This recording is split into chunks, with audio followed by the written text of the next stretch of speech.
Welcome to the Learning Pines YouTube. We hope this video helps.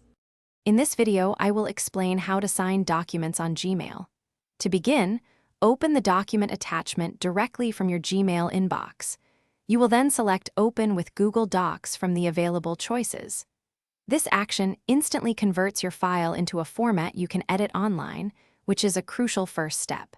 Make sure you are signed into your Google account to access all the necessary tools and features. This sets the stage for adding your signature digitally and efficiently. Once your document is open in Google Docs, navigate to the Insert menu at the top. From the drop-down, choose Drawing and then select New to open a fresh drawing canvas. Within this new window, locate the Line tool icon, which often looks like a diagonal line. Click on its small arrow and change the tool to Scribble. Now, carefully use your mouse or trackpad to draw your signature onto the canvas, aiming for clarity and accuracy. After you have finished drawing your signature, click the Save and Close button located in the top right corner of the drawing window.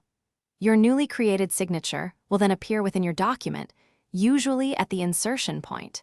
You can easily click and drag the signature image to its proper place on the document, for example, directly over the designated signature line. Use the small blue boxes around its border to precisely resize it, ensuring it looks natural and fits perfectly. With your signature perfectly placed, your document is now ready to be sent. Go to File in the Google Docs menu, select Download, and then choose PDF document. This step saves your signed document as a universally compatible PDF file to your computer. Now, return to your Gmail, compose your reply, and attach this newly downloaded PDF file.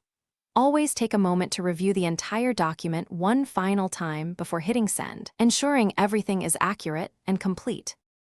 Thanks for watching. Consider subscribing if we helped you.